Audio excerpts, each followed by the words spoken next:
The first thing Princess Saravan noticed when she opened her eyes was that she had fallen asleep in a human chair.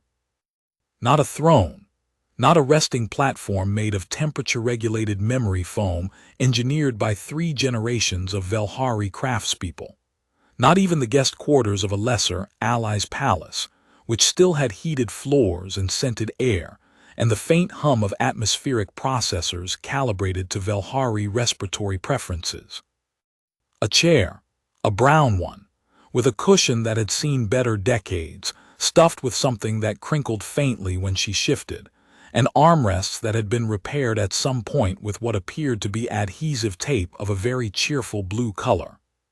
She blinked at the ceiling, which was low, white, and had a water stain in the corner shaped vaguely like a running animal. She had been on Earth for 31 hours. She had spent the last 9 of them in this chair, in this apartment, having laughed until her ribs ached and her secondary lungs had started hiccuping, which hadn't happened since she was 6 years old, and her cousin Thurin had done an impression of the Galactic Council's supreme arbiter using only his eyebrows. The human had made her laugh like that. The human named Declan. She turned her head. He was asleep on the other piece of furniture, a long, low thing called a sofa, which he had told her was also called a couch, and when she had asked why it had 2 names he had said, very seriously, because English decided 2 names for the same object was a reasonable allocation of effort but consistent spelling was not, and she had laughed again. He was still wearing his work clothes, a faded green shirt with a logo for something called a sports team, and trousers made of a heavy blue fabric he called denim. His dark hair was pressed against the sofa cushion at an angle that looked deeply uncomfortable. His mouth was slightly open. He had no idea who she was. That was the remarkable part. She had told him her name, Saravan, and he had said, "Cool name, very sci-fi," and offered her a food item called a granola bar as though the appropriate response to meeting a princess of the Velhari imperial house was a compact rectangle of oats and dried fruit. She had eaten it. It had been strange and sweet and slightly chewy, and she had wanted 3 more. She had not told him she was the 7th princess of the Velhari collective. She had not told him that her disappearance had now been logged as a Class 2 diplomatic incident. She had not told him that the palace search teams had spent the last 12 hours methodically scanning the quadrant she'd been spotted in, and that if they triangulated her biosignature to this building, they would arrive with 17 armed escorts and a formal statement of retrieval. She had told him she was visiting from very far away and that she'd gotten somewhat lost, which was technically accurate. He had said, "Yeah, this city's a nightmare to navigate. Their public transit app is actively trying to psychologically damage people." And then he had made her tea. Not synthesized tea. Not tea grown in a climate-controlled Velhari greenhouse and steeped at precisely the temperature recommended for her genetic lineage. Tea made from a bag. In a mug that said, "World's Okayest Boss" on it. That he had bought, he explained, because it was funnier than the ones that claimed the drinker was the world's best boss. She had held that mug and felt something she couldn't quite name. Not amusement, though there was that too. Something quieter. Something that felt like being treated as a person, which was different from being treated as a princess, which was different again from being treated as a symbol or a diplomatic asset or an extension of Velhari foreign policy. He had just talked to her, asked her questions about what she thought of things, listened when she answered, laughed at her observations, made observations of his own that were odd and self-aware and occasionally very funny. Shown her videos on his small personal device of something called animals that miscalculated, which had been, she could say with some confidence, the greatest 47 minutes of her diplomatic career. She should go. She knew she should go. She had a personal comm device tucked into the inside pocket of her travel coat, disguised, because palace protocol required it be disguised when she traveled in observation capacity, and it had been vibrating with the focused determination of a small mechanical creature trying to escape. She should answer it. She should give her location. She should be retrieved with appropriate ceremony and returned to the palace ship and debriefed, and then very gently, but firmly told that her unauthorized solo expedition to the surface of Earth had created a situation. She looked at Declan, asleep on his sofa with his mouth open and his arm dangling off the edge, and she thought about the moment last night when he had said, completely unprompted, "You seem like you're carrying something heavy," and she had said she wasn't sure what he meant, and he had said, "You don't have to tell me. I'm just saying whatever it is, you're allowed to put it down for a little while." She had not known what to do with that. She still didn't. She reached into her pocket and silenced the comm device. She would give herself one more hour. The sound of Declan waking up was less like a person returning to consciousness, and more like a large and somewhat confused animal discovering gravity. There was a noise that might have been a word, then a silence. Then he sat up and looked at her with the expression of someone who had woken up fully expecting to be alone and was now recalibrating. "You're still here," he said. "Yes," she said. "Okay," he rubbed his face. "Cool, good morning, do you want eggs?" She did not know what eggs were in this context. What would eggs involve? Me burning them slightly and claiming that's how they're supposed to taste. She looked at him for a moment. "Yes," she said, "I would like eggs." He made eggs. They were, as promised, burned on one side in a way that he defended as caramelization, which is technically a real culinary process. She ate them with a piece of bread that had been toasted and covered in something called butter, which was a fat derived from animal milk, which she found both improbable and extremely good. They sat at his small table in his small kitchen and ate breakfast, and the morning light came through the window at an angle that made the dust motes float like very slow stars, and Saravan thought, with the particular clarity that comes right after you've eaten something that was slightly burned, "I have never done anything like this before." She had eaten in throne rooms and diplomatic halls, and aboard the finest vessels in the Velhari fleet. She had attended state banquets, where 37 courses were served over 4 hours by attendants who had trained for a decade to perform the service in absolute silence. She had never just sat in a kitchen and eaten burned eggs and felt entirely, completely comfortable. "So," Declan said, "you mentioned last night that you're visiting. How long are you in town?" The comm device in her pocket vibrated. She ignored it. "I'm not entirely sure," she said, which was the most honest answer she could give. He nodded, and she noticed he didn't push it. He didn't ask follow-up questions about her plans or her schedule or who she was meeting, which was remarkable because every person she'd ever met in a diplomatic context had immediately wanted to know her schedule. He refilled her tea from the bag in the same mug, and then he said, "I have to do a delivery run this morning. It's my job. You could come if you want, or you can stay here. The door locks from the inside, and there's granola bars in the cabinet above the sink." "A delivery run," she said.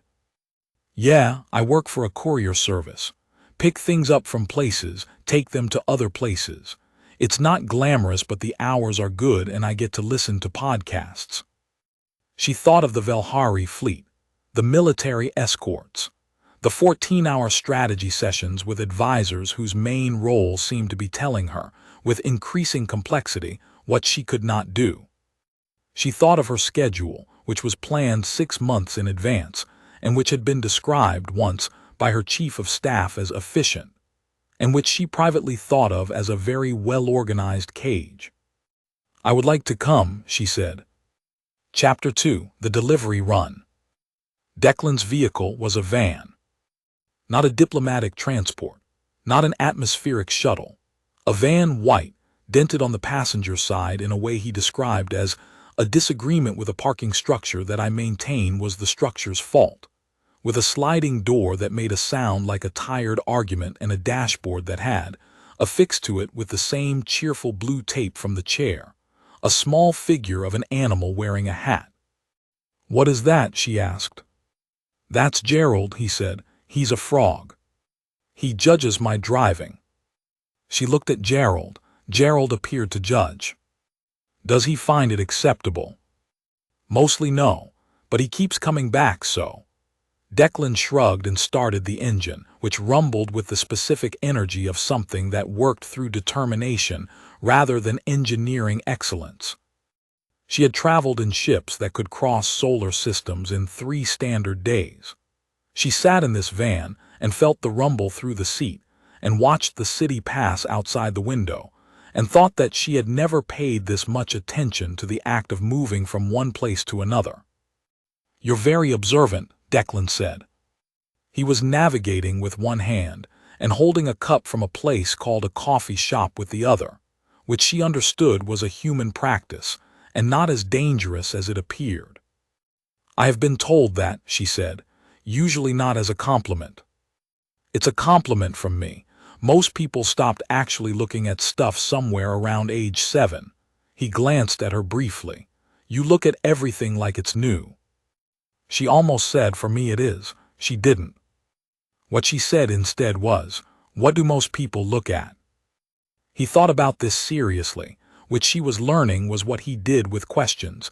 He treated them as real questions, rather than as conversational filler to be acknowledged and moved past. Their phones mostly, or the middle distance. There's a specific place slightly above eye level where people look when they're not looking at anything. I noticed it in crowds. He paused at a light.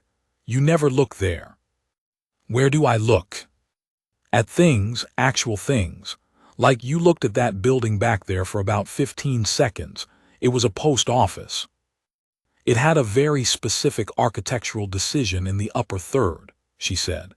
"Someone chose to put a decorative element there that didn't match anything else.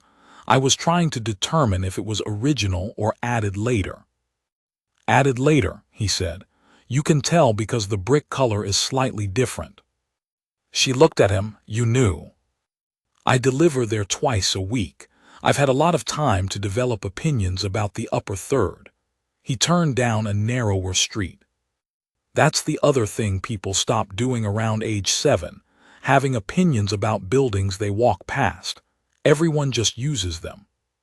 She thought about the palace ship. She thought about how she moved through it, efficiently, purposefully, from one function to the next, and how she couldn't, if pressed, describe the specific architectural decisions of the corridors she walked through daily, because she looked at them the way people looked at the middle distance, technically present but not truly seeing. She looked out the window at a city she had studied from orbit, and found that studying from orbit was not the same thing as this. From orbit you could see the patterns, the grid of streets, the density of buildings, the way the city breathed through its parks and waterways. From this van you could see the upper third of the post office, and know it was added later because the brick was slightly different, and someone had made that decision once, specifically, for a reason that was now lost to everyone except the building itself. "I think," she said, "that I have been looking at the middle distance for quite some time." Declan glanced at her. "Yeah. Functionally, not literally, in the sense that I have been moving through things efficiently without paying attention to the upper third." He was quiet for a moment, navigating. Then, "What changed?" She considered. "I got somewhat lost last night," she said, "and then I found your building." He nodded slowly. "Lost is underrated," he said. "Most things I've found that mattered, I found while I was lost." She thought about that. She thought about the route she'd taken last night, the observation mission that had gone off protocol the moment she descended to the surface level, the moment she decided to simply walk rather than observe from designated elevated positions, the moment she'd turned down a street because it looked interesting and ended up 40 minutes from the shuttle point and hungry and thoroughly unsure of her coordinates. And then found herself looking at the door of a building where a man was arguing pleasantly with the door's locking mechanism and saying things to it that were not addressed to her but were, she had thought, extremely funny. I was trying to determine the correct route, she said. And I wasn't finding it. And then you found a different route. And then I found a different route.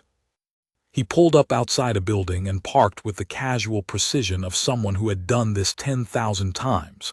Here's what I think about navigation, he said, getting out. Maps show you how to get where you're going, but they don't show you anything else, and sometimes the anything else is better. He said it and then opened the back of the van to get a package, completely unbothered by having said it, not waiting for her response or performing wisdom, or doing anything except getting the package and heading toward the building. She sat in the van for a moment by herself. Gerald judged the windshield. She got out and followed him inside. The first delivery was to an older building with small residents who wanted things delivered to their doors. Declan carried boxes upstairs. The building had no working lift, and knocked on doors and said things like, "Have a good one," and "Yes, ma'am. Someone will sign off on those forms. I can put that request in." And Saravin walked beside him and watched how people's faces changed when he spoke to them. There was a man on the 4th floor who wanted to talk about his granddaughter. Declan stood with him for 4 minutes, listening, though Saravin could see from the route planner on his small device that this was making his schedule tight. He didn't mention the schedule. He asked the man's granddaughter's name and remembered it and used it. "You didn't have to do that," she said, when they were back on the stairs. "Do what?" "Listen to him about his granddaughter. You have deliveries to make." Declan shrugged. He needed someone to listen. That's worth 4 minutes. He held the stairwell door for her. "Besides, her recital is in March and he's going to go, and it sounds like it's going to be great. I'll probably think about that while I'm doing the next 6 runs." She looked at him. He was not performing kindness. He was not being kind because someone was watching or because it would be recorded or because it served a diplomatic purpose. He was being kind the way he breathed, automatically, without calculation, because it was simply what he did. She had read about humans, studied them even in the months before this observation mission, because it was her assignment. Assess the species for potential affiliation status, observe their social patterns, determine whether the Velhari collective should move forward with formal contact protocols. She had read reports and demographic analyses and cultural surveys and recommendations from the survey teams who had spent time in orbit. None of the reports had mentioned this. The survey teams had noted sociability indices and altruism metrics and cooperative behavior frequencies. They had noted that humans displayed above-average rates of what the Velhari analytical framework called lateral care, directed at individuals with whom the caregiver had no formal obligation. They had assigned this a number. They had put the number in a table. They had compared it to 17 other species and noted it as a data point of moderate interest. They had not said, "He stays on the stairs for 4 minutes and asks the man's granddaughter's name and plans to think about her recital while he does his other deliveries." The difference between a data point of moderate interest and a reason to revise your entire understanding of what you were looking at was, she thought, 4 minutes on a staircase. "You're staring again," Declan said, without any particular concern. "I'm observing," she said with dignity. "Sure," he checked his route planner. "Next stop is a restaurant. They usually have something for delivery people in the back, interested in trying a thing called a fried dumpling." She was. What she also was, though she did not say this, was recalibrating. She had a framework, 6 months of study, standardized metrics, established categories, a clear mandate. The framework was good. The framework was designed to produce useful, consistent, comparable assessments. It did not have a category for the specific quality. She was watching Declan deploy on every staircase, and in every building, which was not exactly altruism, not exactly sociability, not exactly any of the things in the table. It was something closer to attention. He was paying attention, genuinely, without yield, to every person he encountered, as though they were individually worth the effort, as though the man on the fourth floor and the woman in the fencing gear and the old married man who'd sent himself a wedding gift all existed in full rather than as peripheral figures in his day. She thought of the observation deck on the palace ship. She thought of looking down at Earth and watching the patterns. She thought of all the individual lights in those patterns that she'd never thought of as individual. She thought, this is what the reports were missing. They were looking at the patterns. They should have been looking at Declan talking to people on stairs. She would write this in her report. She was already planning how to write it.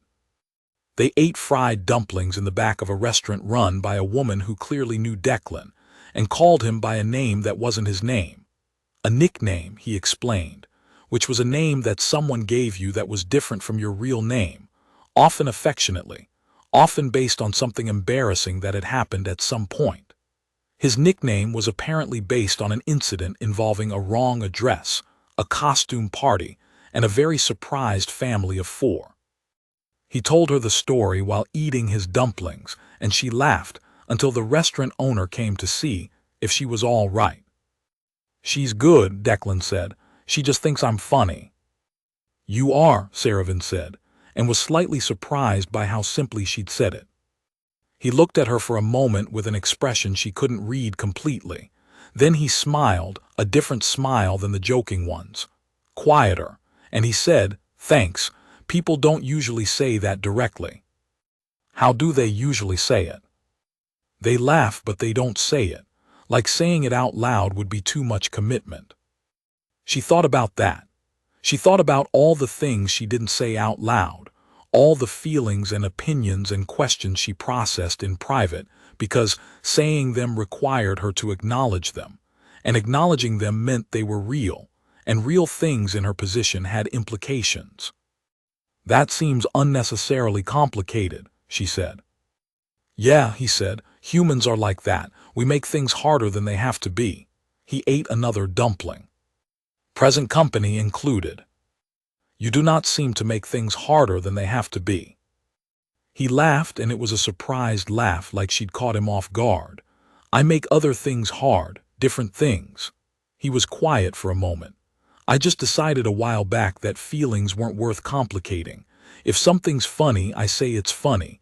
If I like spending time with someone, I say that too." She thought about the last 16 hours. She thought about the moment she'd told him she didn't often laugh, not really, not the uncontrolled kind, and he'd said, "Then we should probably fix that." Like it was a completely reasonable project to take on, like a person's right to laughter was something worth dedicating time to. Her comm device vibrated again, more urgently this time. She thought about her palace ship, now approximately in orbit.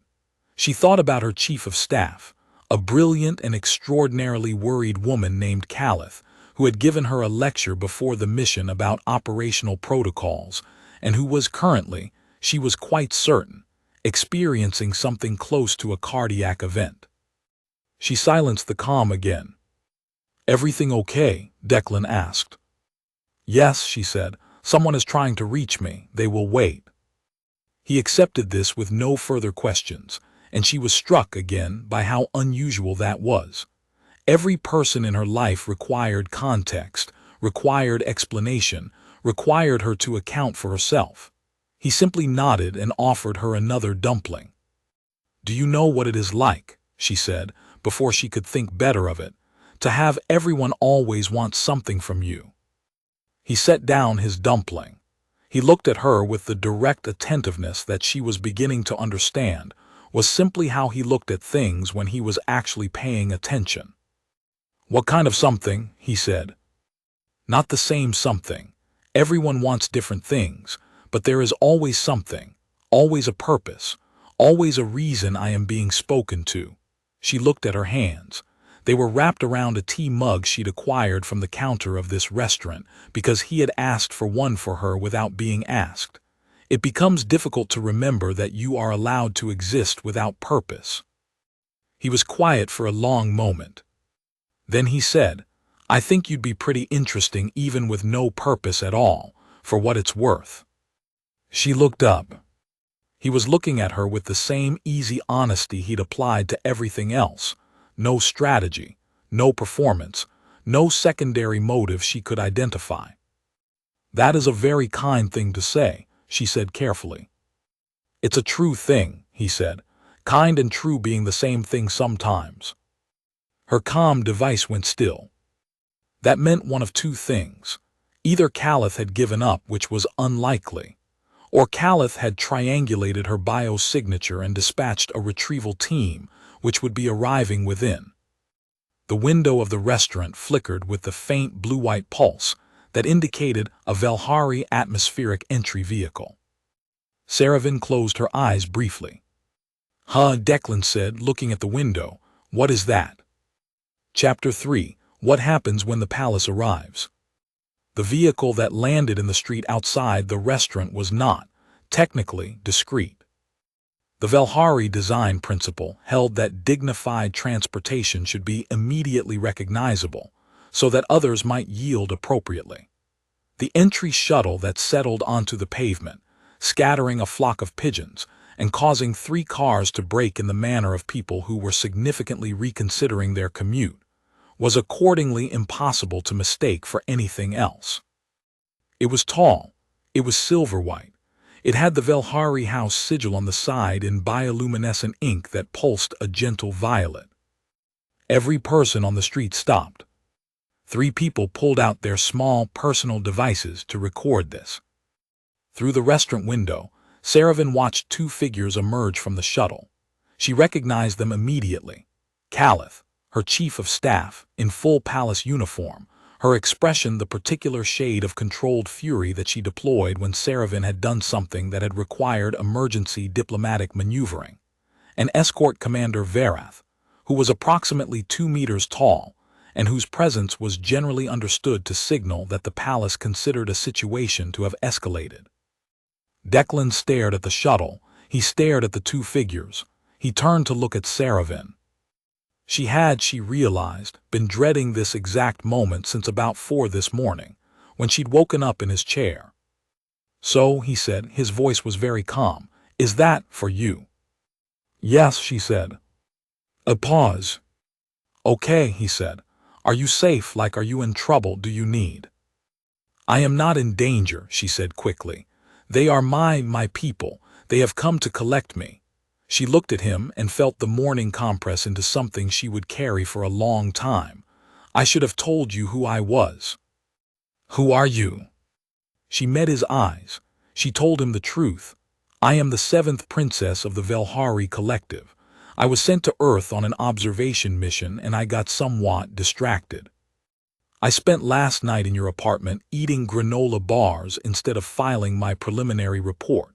And now my chief of staff has tracked my biosignature to your restaurant and is standing in the street looking very official." Declan looked out the window. Caliph had spotted them through the glass.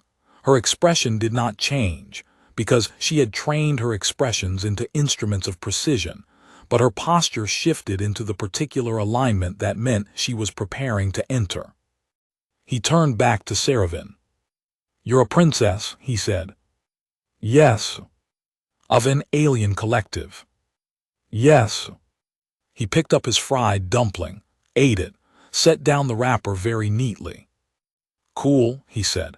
"Does that change anything about the eggs being burned this morning?" She stared at him. "The eggs," she said. "Yeah, like, were they bad? Because you're a princess? Or were they okay? Because I stand by the caramelization theory regardless of your social standing." She felt the laugh before she heard it, felt it move up through her chest the way laughter had been moving through her since last night, unruly and warm and completely undignified. "The eggs were fine," she managed, "given the caramelization." "Okay, good," he nodded. "That's what I needed to know." He looked at the window again, where Caliph was now walking toward the entrance with the measured pace of someone trying to appear unhurried while moving quite rapidly. Do I need to bow, or something?" "Please don't," she said. The restaurant door opened. Caliph's entrance was everything that the shuttle landing had promised: controlled, impeccably timed, projecting the quiet authority of someone who was not alarmed by anything, was never alarmed by anything, and certainly had not spent the last 13 hours alarmed about where her princess was. "Your Highness," she said, coming to stop at the table with a single precise step. "Caliph," Seravan said. Your calm was silenced. This was not a question. "I was aware of that. For 13 hours. I was also aware of that." Caliph looked at Declan. He looked back at her. He appeared to have made a decision at some point in the last 40 seconds to simply be entirely relaxed about all of this, which was so dramatically different from how anyone had ever reacted to Caliph's presence that it seemed to slightly disrupt her process. "This is the human who found you?" Caliph asked. "He didn't find me, I found him. It was a voluntary encounter. The incident report indicates that you entered this establishment's district at 2200 hours yesterday, and your biosignature did not move for 9 hours, which we were prepared to interpret as." "I fell asleep in a chair," Seravan said. "I am fine." Caliph breathed, and it was the breath of someone performing mathematical calculations about professionalism. "We are required," she said, "to extract you and return to the palace ship. The council is preparing a formal statement about the missing princess alert, and Ambassador Threen has sent 6 communiques requesting clarification." Ambassador Threen sends 6 communiques about the lunch menu. "That is accurate, and it doesn't help." Declan, who had been eating a last fried dumpling during all of this with the composure of a man who had decided to simply experience what was happening, said, "Can she have 5 more minutes?" Caliph turned to look at him with an expression that had made mid-level diplomatic attachés cry. Declan looked back. "I think she deserves 5 more minutes," he said, "because she hasn't finished her tea." The restaurant owner, watching from behind the counter, made a small sound. Caliph looked at the mug. The mug said "World's Okayest Boss" on it. 5 minutes, she said, in a voice that made clear this was not an accommodation but a strategic concession. She withdrew to the entrance, turned her back with immaculate composure, and stood facing the window in a way that suggested she was absolutely not listening. Declan looked at Seravan. 5 minutes, he said. "Yes," she said. "Okay," he folded his hands on the table. "So, princess, does that mean I shouldn't have made you eat eggs?" She laughed again, and it surprised her. She'd thought the morning's wait would have closed that off. It hadn't, somehow it hadn't. "The eggs were voluntary," she said. "Good, I just want to be clear that I don't have, like, diplomatic food standards. Gerald makes no claims on your behalf." Gerald the Frog. Gerald the Frog, he's a neutral party. She looked at her tea. She thought about everything she should say and everything she could say and everything that would be the correct thing to say in a situation that she didn't have a protocol for, because she had never been in a situation like this, had never sat across from a person who knew what she was and was simply continuing to be themselves, without ceremony, without adjustment, as though who she was entirely manageable. "Thank you," she said, "for last night, for this morning. For the eggs and the granola bars and Gerald and the animals that miscalculated." He nodded. Something in his expression was careful now, not guarded, but careful the way a person's face gets when they're paying attention to something they don't want to miss. "Come back sometime," he said. "If you ever need to fall asleep in a weird chair again, the door's open." She thought, "I don't know if I can do that." She thought, "I don't know if I should." She thought, "I want to." "I'll tell Caliph," she said, "to note you in my schedule."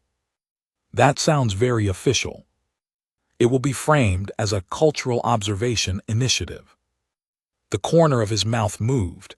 "How many of those do you have?" "As many as I need," she said. She finished her tea. She stood. He stood with her because apparently he did that, stood when other people stood, without being told. She wondered if that was a human custom or a Declan custom. "Safe travels, Your Highness," he said. The title should have felt strange in his mouth. It didn't. He said it the way he said everything, directly, without performance, as though acknowledging what she was didn't change what he thought of her. "Safe deliveries," she said. "Declan." Chapter 4 on the Palace Ship. The Palace Ship was everything that Declan's apartment was not. It was large. It was quiet in the precise way that engineered spaces were quiet, not the quiet of a place where sound simply hadn't happened, but the quiet of a place where sound had been actively managed. The temperature was calibrated to Velhari standard. The air carried the subtle botanical signature of the atmospheric processors. The lighting adjusted automatically to follow the cortical patterns of whoever was in the room. Saravin stood in her personal quarters, which were the size of Declan's entire apartment several times over, and felt the space around her. Caliph had debriefed her on the way up, which had taken 40 minutes, and involved a great deal of very carefully controlled language about protocols and communication intervals, and the importance of operational check-ins during surface observation missions. Saravin had listened with the patience of someone who understood that Caliph's precise, measured language was the form her worry took, and who felt genuinely guilty about having caused it. At the end, Caliph had said, "The preliminary report is due to the council in 6 hours. What did you observe?" Saravin had said, "I'll file it." Caliph had looked at her and said, "It was a positive observation." "Yes," Saravin said. Caliph had made a small sound that might have been relief, or might have been something more complicated, and left. Now Saravin stood at the viewport. Earth was below her, blue-white and turning, enormous and unhurried, and somewhere on that surface was a white van with a dented passenger side, and a frog on the dashboard named Gerald who judged driving, and a man who had made her eat burned eggs, and listened to an old man talk about his granddaughter and said feelings weren't worth complicating. She had been to 31 planets in an official capacity. She had filed reports on all of them. She had a reputation within the Velhari diplomatic corps for thorough and clear-eyed assessment, for seeing things as they were, not as she wanted them to be. It was why she had been assigned this mission rather than a senior diplomat. Because the council felt the junior analysts would project too much, would be too susceptible to novelty, would mistake the interesting for the significant. They had sent her because she was trained not to mistake the interesting for the significant.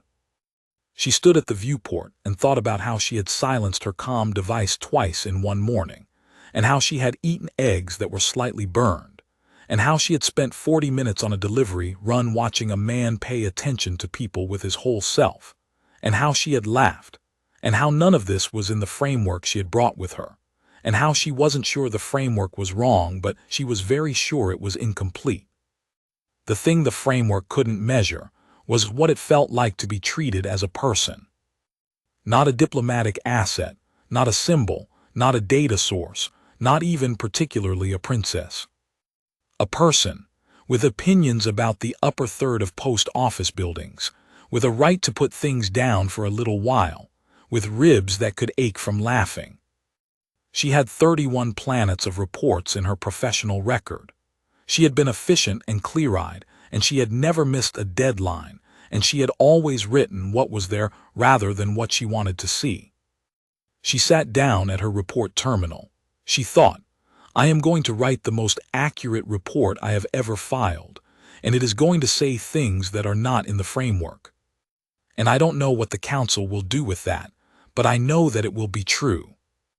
It was the first time she had thought about a report and felt something other than the obligation to complete it.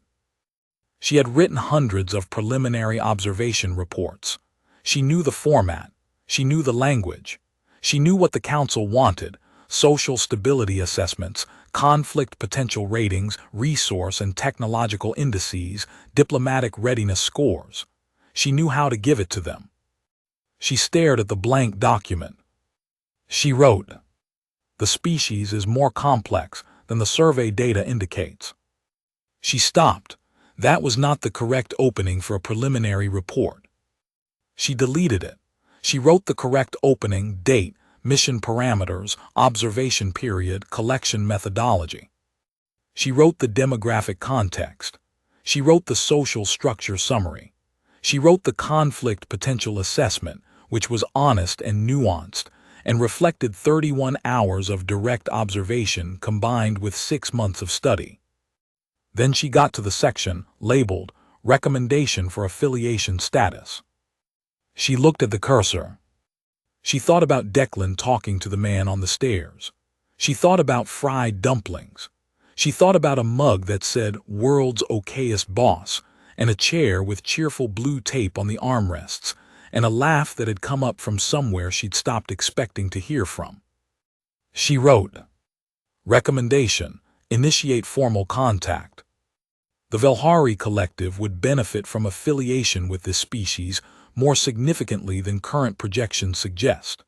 Survey data accurately captures structural and technological capacities, but does not capture, and cannot capture through remote observation, the quality that I observed in direct contact, a particular form of unself-conscious generosity, practiced not as policy but as habit. This quality is, in my assessment, both rare and worth protecting. Formal contact should proceed with a framework designed to preserve the social structures through which it operates, rather than to absorb them into collective protocols. Additional personal observation included as supplementary data. I laughed. I am noting this because it seems relevant to the mission assessment, though I acknowledge it falls outside standard reporting parameters. I laughed, genuinely and without calculation, for the first time in a significant period. I consider this data. She submitted the report.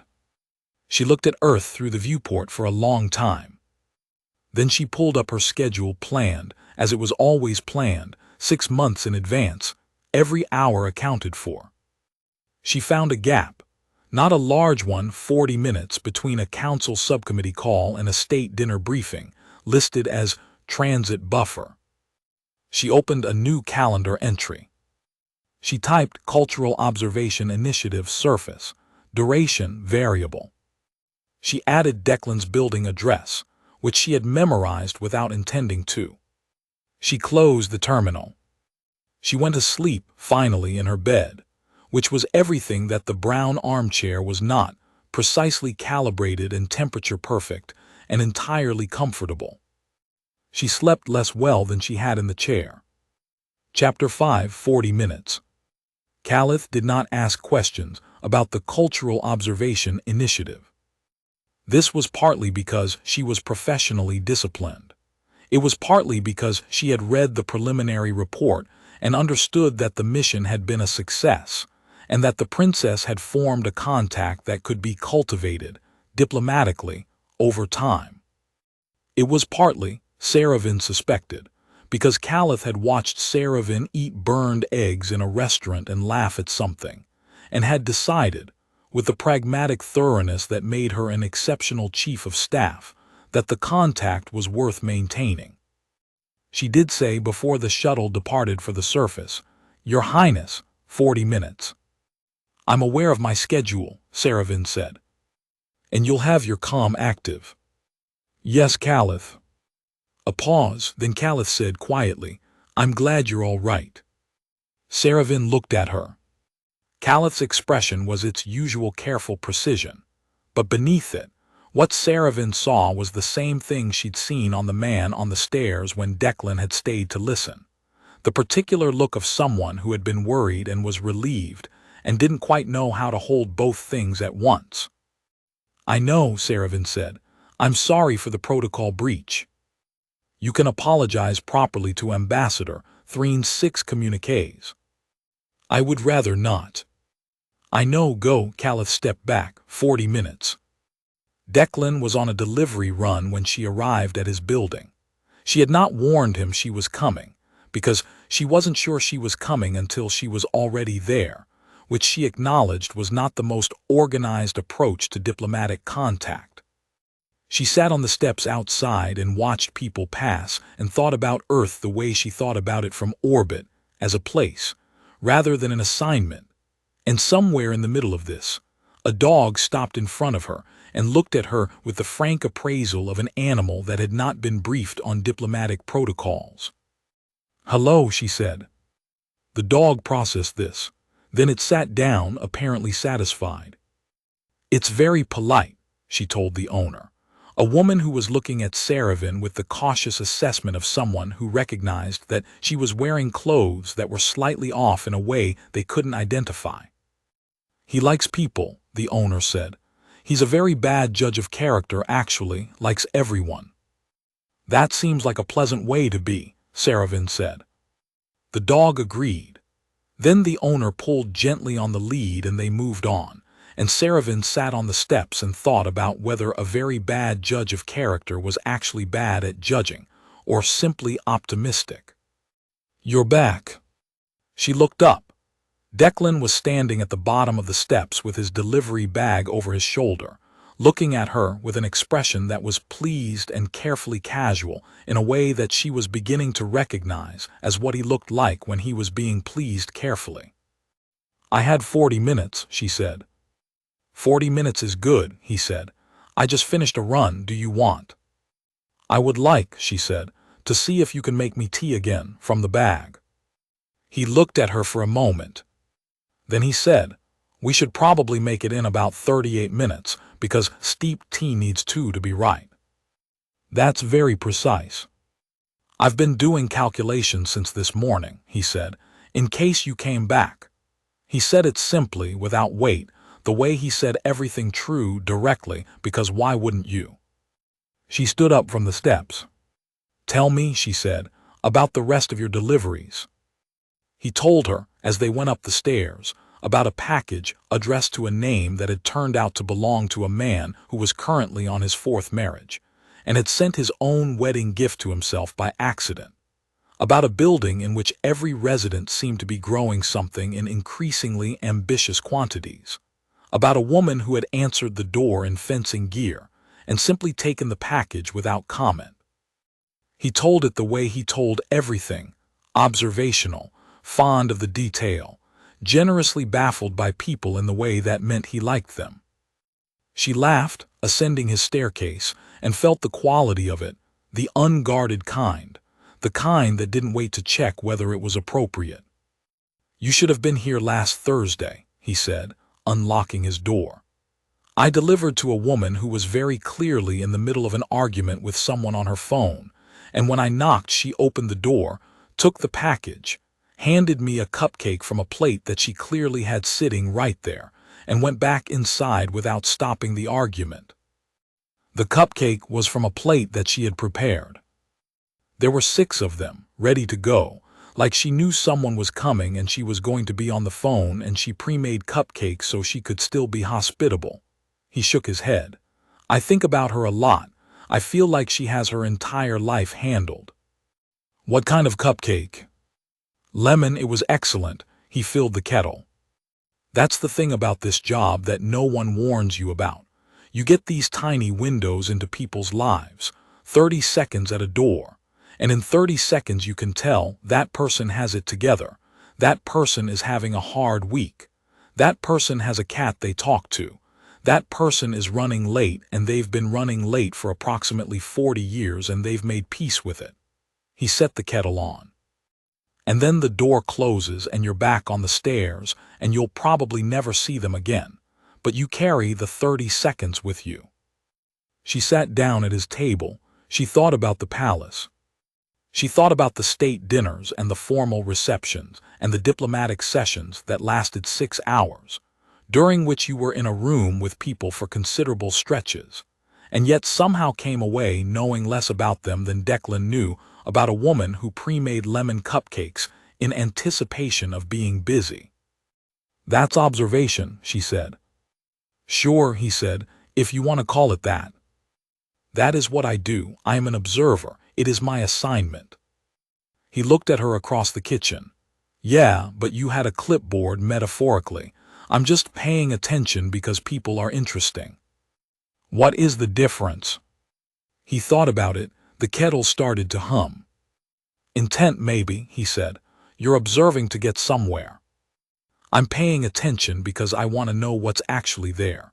He paused. Though I don't know, maybe those are the same thing for you. Maybe you want to know what's actually there. She looked at him. He had no idea he just described the thing she'd been trying to figure out for 6 months.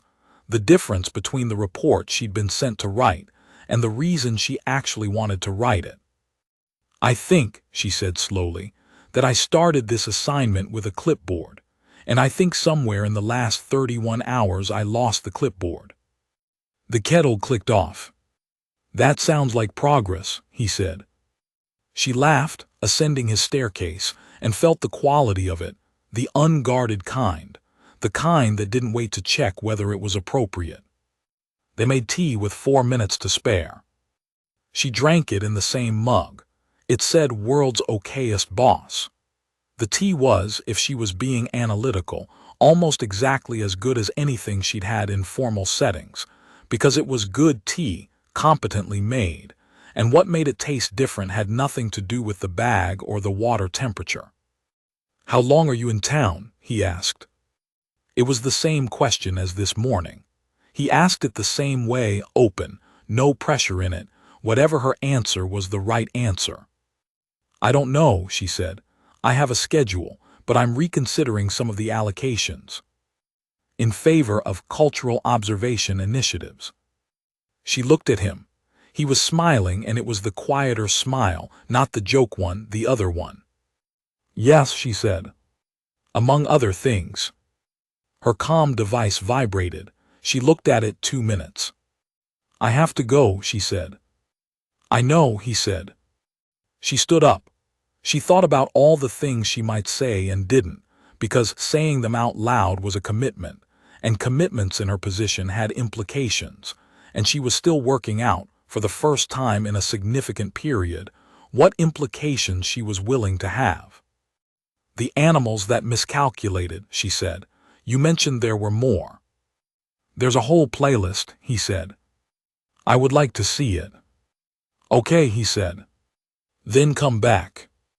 She looked at him for a moment, an ordinary human person in a small apartment with a mug that claimed median occupational performance and a frog on his dashboard, and a habit of listening to people who needed it, and she thought, I have sent the report. The council will receive it. The diplomatic machinery will begin, and there will be contact protocols and cultural exchange frameworks and official structures that will accommodate what just happened. That will give it a name and a category and a budget line. None of that will be this. None of that will be a chair with cheerful tape and burned eggs, and a person who said you're allowed to put it down for a little while. I'll be back, she said. She meant the Cultural Observation Initiative. She also meant the rest of it, which didn't have a protocol and didn't need one. Gerald will have opinions, he said. Gerald has opinions about everything, she said. It's one of his better qualities. She walked down his stairs and into the street and flagged the shuttle, which was waiting with the composure of machinery that had been told to wait and had decided not to have feelings about it. And she climbed in, and the door closed, and through the window she could see his building, and somewhere inside it, a man who made tea from a bag and stood on stairs and listened. Caliph, in the seat across from her, said nothing. She looked at the report she was reading and turned a page. Then she said, without looking up, the council preliminary review is positive. They've authorized second-stage contact protocols. Good, Saravin said. The Cultural Observation Initiative has been formalized in your schedule. 3 sessions per standard month, 2 hours each. Saravin looked out the window as the city fell away below them. Make it 4, she said. Caliph turned another page. Done, she said. Chapter 6, What Gets Written and What Doesn't. 3 weeks later, by Earth calendar, Saravin filed her second observation report.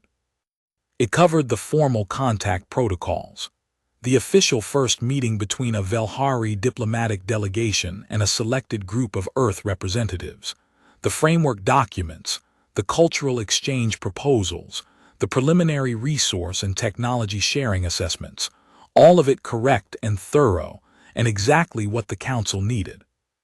She submitted it, and then she submitted a supplementary document, flagged as informal, which was not standard practice but which she had recently decided she didn't care about. The supplementary document said, "Note for archival record. This mission was undertaken with standard observation parameters and produced the expected institutional outcomes. The contact protocols now in motion will be analyzed for years by people who will identify the historical moment and write the frameworks and name it correctly in whatever terms diplomacy requires. What they will not record is that the reason I filed the recommendation I did, the reason I wrote unself-conscious generosity and meant it, is that someone made me burned eggs and told me I was allowed to put things down for a while. I put things down, I laughed.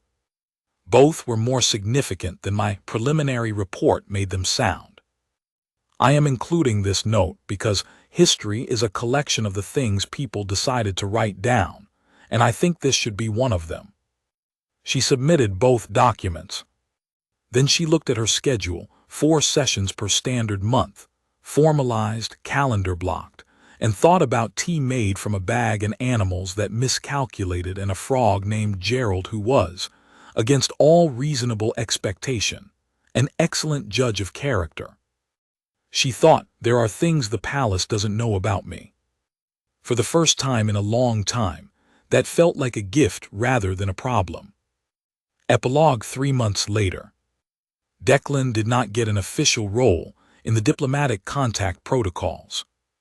He was technically a courier. He had a white van with a dented passenger side, and a small frog figurine on the dashboard, and a route that covered 11 city blocks, and a podcast he listened to about the history of specific very small towns that he found inexplicably compelling.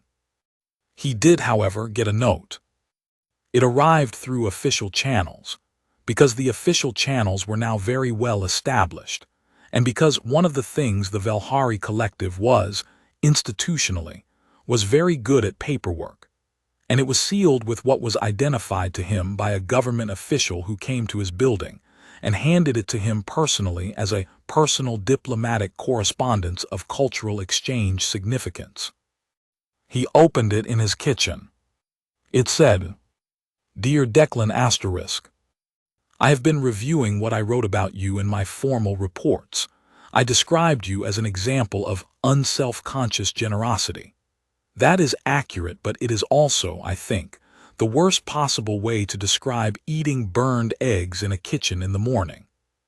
The council has approved 4 observation visits per month. My chief of staff has opinions about this. I have noted her opinions and made no changes. Enclosed is a recording of the animals that miscalculated playlist in a format compatible with your device, as a diplomatic exchange of cultural content. I am told this is technically within the cultural exchange framework, though the person I asked seemed uncertain. Gerald is correct to keep judging. It means he is paying attention. I have not put things down as often as I should since I was last in your apartment. I am working on that. See you Thursday. Saravin, 7th Princess of the Velhari Collective, though you may continue to not use the title." Declan read it twice. He folded it carefully and put it on the refrigerator, held with a magnet shaped like a small sun. He looked at Gerald. "Thursday," he said. Gerald judged this, he approved. End of Part 2. Word count, ~9 300 words story body ~9 0 11. Duration, minutes at 160 WPM. Seed film, The Adventures of Delivery Boy Man, 2010. Mood, comedic warmth right arrow, quiet emotional depth right arrow, earned connection. Part 2 of ongoing series. Phase 2 notes for SEO thumbnail phase. Thumbnail concept. Split image, princess, silver purple tones, regal bearing, On left / Declan's kitchen, on right warm morning light, tea mug visible. Text overlay. She chose the burned eggs, or even princesses need a day off. Mood. Warm, slightly comedic, clearly romantic tension. Title options for CTR testing. 1. The princess was missing, found laughing with the human. Part-2. HFY romance sci-fi. 2. She came back for burned eggs. HFY princess romance sci-fi. Part-2. 3. The alien princess filed a report about his cooking. HFY sci-fi romance. 4. She silenced her palace calm for him. HFY princess. Part-2. 5. The princess said 4 visits per month. HFY romance sci-fi. Hook. First 30 seconds of narration. She was a princess. She had a palace ship in orbit, 17 armed escorts, and a chief of staff who had spent 13 hours tracking her biosignature. And she silenced her calm again because the tea wasn't finished. This is Part 2.